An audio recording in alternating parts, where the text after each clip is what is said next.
Hello everybody, welcome back to my YouTube channel. This is your educator, Dr. Neha. You must have guessed from the very thumbnail of this video that this video is going to be all about literary criticism. In this video, we will cover the definition of literary criticism, we will cover the difference between literary criticism and literary theory and vice versa, and third, we will cover the different types of literary criticism, and fourth, we will talk about the major representative authors, text and their terms. Precisely, this video is going to be too short video because in this video we will do the introductory part, much necessary for UPPSC GDC understanding, subjective understanding. This video is going to be very much useful for UPPSC GDC students who have qualified and are going to sit in the mains examination, since you will get a complete road map of all the writers, their connections with each other, their connection to their preceding and following ages. And secondly, this video is going to be utterly useful for ReNet September NTA UGC NET examination. Third, this video will be very useful for December attempt, for the students who are going to sit in this December attempt. This video is surely going to be a revision video, a roadmap video, a marathon video, all in one. So this is precisely the introductory video to give you a full hand understanding of what literary criticism is all about before we jump directly to Plato. So my dear students, stay tuned with me. Especially this is my message to UPPSC GDC students, because you need to have this clear idea. Even before you clear your concepts, you must clear these connections, because in subjective exam, in order to maintain that intertextual thing, intertextual answer, you need to have such form of clarity, such form of roadmap with you.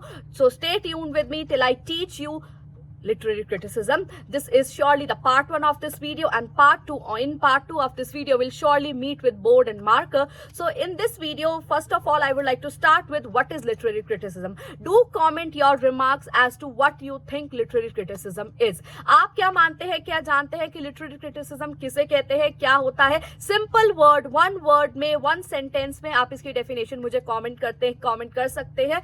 इस तरीके से revision करेंगे, पता चलेगा students का level भी मुझे पता चलेगा. So if you ask me to define what is literary criticism, I would definitely like to quote a Victorian critic and a creative writer, that is Matthew Arnold. Matthew Arnold, in his essay The Function of Criticism at Present Time, defined criticism as a disinterested practice. He defined criticism as to know what is best to be known and thought in the world. Disinterested practice brings me to my second point. See, to put it in simple words, literary criticism is all up. First thing first, criticism as a term is known to have some negative connotations of it. It is always associated with sharp satire, sharp-toothed satire, that we wish to demean somebody because of our personal biases, because of our personal hatred toward that person, towards that work, or towards that situation. When we come out with our hatred, that becomes the interested practice of criticism, and criticism is generally taken to be this way. But I would like to brush your mind here. Criticism, my dear students, is something that you need to have in you as a quality. First thing first, literary criticism. I'm talking about criticism here. Criticism is a disinterested practice. You can never go personal with criticism. Of course, in literary criticism, I am talking about literary criticism. The connection of the word literary with the term criticism itself clarifies the very fact that when you analyze any work of literature on the basis of its merits, demerits, on the basis of its social, political, historical and religious standing, when you extend the layer, when you try to unlayer all the layers that are present in the text, but surely you need to have a balanced approach, that becomes literary criticism. Criticism in general life is taken to be something of negative connotation, but you should brush up that idea as soon as possible, because in this video we are the students of literature and we must have a balanced approach. So Matthew Arnold also said that with criticism you can know what is best to be known and thought in the world, in order to have that fresh zest of ideas. Going forward, I would like to add one more point here is students of English literature primarily ignore literary criticism, but that should not be the way. This is one of the conceptual topics. It is all about literary text and literary terms. They are very, very easy. If you go with this way of understanding of literary criticism, you are surely going to end up in a very good knowledgeable well of literary criticism. So my dear students, stay tuned up till then. We have defined literary criticism. To put it in simple words, किसी work of art को, किसी literature के work के जब आप merits और demerits को count कर कर एक अनबाइज्ड ओपिनियन देते हैं तो अब हम उसे लिटरेरी क्रिटिसिज्म कहते हैं. ऑफ कोर्स लिटरेरी हिस्ट्री की तरह इसकी अपने आप में एक जर्नी है, अपने आप में एक ग्रोथ है, एवोल्यूशन है. जीडीसी के स्टूडेंट्स आपसे बात कर रही हूँ, ये ग्रोथ एंड एवोल्यूशन का कॉन्सेप्ट अपने माइंड में रखिएगा, क्योंकि एचपीएससी अगर हम सब्जेक्ट नॉलेज टेस्ट की बात करते हैं तो क्वेश्चंस क्लब कर कर पूछे गए थे. तो अगर आपके माइंड में हिस्ट्री की क्लैरिटी होगी, ग्रोथ की क्लैरिटी होगी, एवोल्यूशन की क्लैरिटी होगी कि कैसे एरिस्टोटल से लेकर एलियट तक क्या चेंजेस आए हैं, एरिस्टोटल से लेकर एलियट तक क्या क्या बेंचमार्क्स आए हैं, क्या क्या सेमाइनल टर्म्स आए हैं, तो आप इस एवोल्यूशन को समझा पाएंगे 8 या 12 मार्क्स में.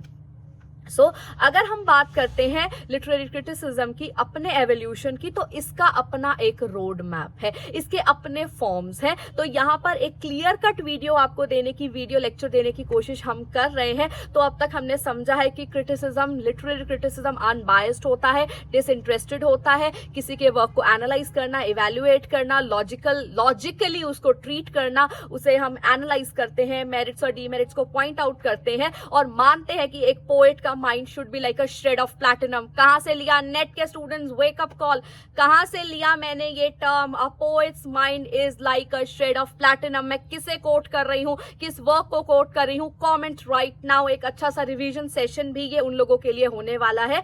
Now coming over to my second topic, what is the difference between literary criticism and literary theory. As I have defined that literary criticism is a practice of interpreting and writing about literature. You increase the panorama of that work. For example, when I understand Hard Times, Charles Dickens' Hard Times, I could have simply understood the plot structure of it, but I put it in under the lens of Marxism, sociological criticism. For example, if I understand Virginia Woolf's Mrs. Dalloway, I am deliberately interpreting that text in terms of stream of consciousness. So when I broaden my lens, I give it that aesthetic lens, sociological lens, psychological lens, descriptive lens, evaluative lens.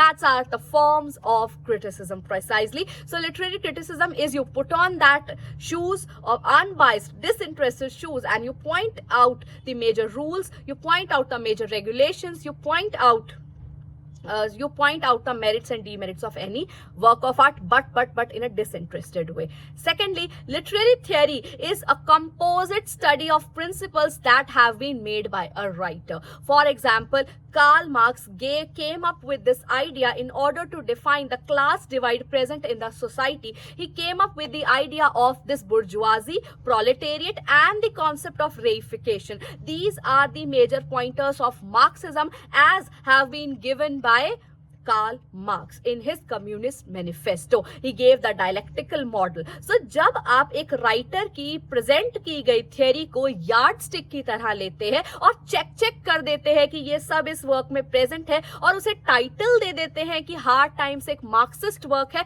तो वो literary theory होता है. Theory में rules होते हैं, theory में regulations होते हैं, थियरी में एक ऑर्डर ऑफ आइडियाज होता है. बट यहाँ पर हम बात करते हैं, इसी कड़ी में हम बात करते हैं फॉर्म्स ऑफ लिटरेरी क्रिटिसिज्म की. लिटरेरी क्रिटिसिज्म की जो प्राइमरीली हमारी फॉर्म्स होती हैं, these are as I have mentioned. First type का जो क्रिटिसिज्म होता है वो होता है हमारा लेजिस्लेटिव क्रिटिसिज्म. सेकंड होता है एस्थेटिक. थर्ड होता है descriptive, evaluative, psychological and sociological. इस तरीके से अगर आप समझेंगे तो आई टेल यू आपका सारा लिटरेरी क्रिटिसिज्म कवर हो जाएगा. लेजिस्लेटिव क्रिटिसिज्म होता है रूल्स एंड रेगुलेशंस को बताने वाला. ये अर्लीस्ट फॉर्म ऑफ क्रिटिसिज्म होता है. ग्रीक और लेटिन वर्क्स, ग्रीक और लेटिन राइटर्स, ग्रीक और लेटिन क्रिटिक्स ने जो वर्क लिखे हैं उसे हम लेजिस्लेटिव क्रिटिसिज्म का पार्ट मानते हैं. लेजिस्लेटिव लॉ, वो आपको रूल्स बताते हैं कि इस तरीके के रूल्स आपको फॉलो करने हैं कैसे लिखना है और कैसे अच्छा लिखना है वो आपको बताता है। लेजिस्लेटिव क्रिटिसिज्म का बेस्ट एग्जांपल है एरिस्टोटल का पोएटिक्स। वो बताते हैं कि ट्रेजेडी कितनी इंपॉर्टेंट है, ट्रेजेडी में जो प्लॉट है वो ट्रेजेडी का सॉल्व होता है, वो कैरेक्टर से भी इंपॉर्टेंट होता है। अगर आप कुछ हाई एंड लिखना चाहते हैं तो ट्रेजेडी ही लिखेंगे। तो जब हम रूल्स एंड रेगुलेशंस को सेट कर देते हैं तो वो लेजिस्लेटिव क्रिटिसिज्म होता है, जिसका बेस्ट एग्जांपल है प्लेटो, Aristotle. Aristotle is known to be the father of literary criticism, of course, because he is the one who is in work, has talked about the rules and regulations of using art, using poetry, using the highest form of poetry, that is tragedy. वो comedy की बात करते हैं, imitation की बात करते हैं, हमर्शिया की बात करते हैं, पेरिपेटिशिया की, एनागोरिसिस की बात करते हैं। तो legislative criticism is primarily the earliest form of criticism that is used to set rules and regulation for upcoming generation. Aristotle के सबसे बड़े डिसाइपल अगर हम माने तो हम जॉन ड्राइडन को मान सकते हैं, जॉन ड्राइडन को मान सकते हैं, बेन जॉनसन को मान सकते हैं, जिन्होंने वाकई में एरिस्टोटल की क्लासिकल यूनिटीज को फॉलो करने की सलाह हमें दी है। सेकेंड थिंग जो एक मेन टाइप ऑफ क्रिटिसिज्म यहाँ पर मैं बताना चाहूंगी, जिसमें सबसे ज्यादा वर्क ऑफ आर्ट्स हमारे आते हैं, वो होता है एस्थेटिक और romantic criticism. Free will say आप लिखते हैं, आप जो फील कर रहे हैं आप वो लिखते हैं। Poetry is a spontaneous overflow of powerful emotions recollected in tranquillity. क्या किसी प्रेशर में आकर वर्ड्सवर्थ ने ऐसा कहा? No. There ought to be the difference between the language of poetry and language of prose. There is primary imagination and secondary imagination. Aesthetic criticism, aesthetic criticism में हमारे Wordsworth आ जाते हैं, कॉलरेज आ जाते हैं, सिडनी आते हैं, शेली आते हैं, कीट्स आते हैं, रोमांटिक राइटर्स भी हैं। बेटा ये रोमांटिक क्रिटिक्स भी हैं। ये हम इनकी टर्मिनोलॉजीज जो नेक्स्ट वीडियो में पढ़ने वाले हैं उससे सब कुछ आपको बहुत क्लियर हो जाएगा। वॉल्टर पेटर आते हैं। तो aestheticism basically talks about the beauty. Philip Sidney आते हैं, इसमें पीबी शेले आते हैं। Poets are the unacknowledged legislators of the world, PB Shelley. Sidney कहते हैं पोएट्स आर द मेकर्स, वो बनाने वाले हैं, वो क्रिएटर्स हैं, जो क्लासिकल क्रिटिसिज्म से बिल्कुल अगेंस्ट होता है। अगर लेजिस्लेटिव क्रिटिसिज्म लॉ बेस्ड होता है तो एस्थेटिक क्रिटिसिज्म हमारा लिबरल होता है। थर्ड टाइप ऑफ क्रिटिसिज्म होता है हमारा डिस्क्रिप्टिव क्रिटिसिज्म। जब आप क्रिटिकल टोन में तो लिख रहे हैं, ऐसे तो आप लिख रहे हैं लेकिन आपकी टोन डिस्क्रिप्टिव है, आप डिस्क्राइब कर रहे हैं, जिसका प्रेजेंट एग्जांपल है जॉन ड्राइडन का essay an essay on dramatic poesy. वो poetic drama as a genre को टेकअप करते हैं क्योंकि ड्रामा एट दैट टाइम बहुत ही क्वेश्चनेबल पोजीशन में था। ड्रामा को पुट डाउन कर दिया गया था, क्लोज कर दिया गया था। इवैल्यूएटिव क्रिटिसिज्म कौन सा होता है? जो कर रहे हैं doctor Samuel Johnson preface to Shakespeare में। कैसे वो मेरिट्स बता रहे हैं, डीमेरिट्स बता रहे हैं, रिडल्स को क्रिटिसाइज कर रहे हैं, क्विबल्स को क्रिटिसाइज कर रहे हैं, तो इवैल्यूएटिव क्रिटिसिज्म हो जाता है। साइकोलॉजिकल क्रिटिसिज्म होता है सिगमंड फ्रॉइड का इंटरप्रिटेशन ऑफ ड्रीम। आप पढ़ रहे हैं स्ट्रीम ऑफ कॉन्शियसनेस, आप पढ़ रहे हैं डीएच लॉरेंस को इडिपल कॉम्प्लेक्स है सन्स एंड लवर्स में। ये होता है psychological. When you talk about the साइके of the writer and the साइके of the narrator, you link it with the subconscious, unconscious, id, ego। जब आप latent layers को पढ़ते हैं तो हम psychological criticism कहते हैं। Another form of criticism जो कि बहुत important है, that is sociological criticism, जिसमें मार्क्सिज्म आता है, पोस्ट कॉलोनियलिज्म आता है, फेमिनिज्म आता है, न्यू हिस्टोरिसिज्म आता है। बेटा प्राइमरीली जो हमारी लिटरेरी थियरीज है वो एक्सटेंशन ऑफ लिटरेरी क्रिटिसिज्म ही है। और उसके बाद हमारा आ जाता है जो हमारा बेसिकली स्ट्रक्चरल क्रिटिसिज्म जिसे हम कहते हैं, जिसमें हम स्ट्रक्चरलिज्म की बात करते हैं, फॉर्म्स की बात करते हैं, प्रैक्टिकल क्रिटिसिज्म की बात करते हैं, और विलियम एमसन की बात करते हैं, आई.ए. रिचर्ड्स की बात करते हैं, एफ.आर. लीविस की बात करते हैं। तो ये एक रोड मैप है क्रिटिसिज्म को समझने का। अगर इस वीडियो को आप समझ पाए हैं इस वीडियो से क्रिटिसिज्म के बारे में, क्रिटिसिज्म क्या होता है, कैसे होता है, तो please do like this video. Question जो पूछे हैं उनके आंसर कमेंट सेक्शन में जरूर दीजिएगा, और आने वाली वीडियोस के लिए स्टे ट्यून रहेगा, क्योंकि भाई साहब हम एरिस्टोटल से शुरू करेंगे और चलेंगे टी.एस. एलियट तक, मेजर वर्क्स, मेजर टर्म्स और उनके मीनिंग। अगर आप चाहते हैं मैं इस सीरीज को ऐसे ही कंटिन्यू रखूं तो आप please do like this video and comment your remarks because that really keeps me going. And third thing, GDC के students, आप लोगों के लिए एक मैसेज मैं देना चाहूंगी,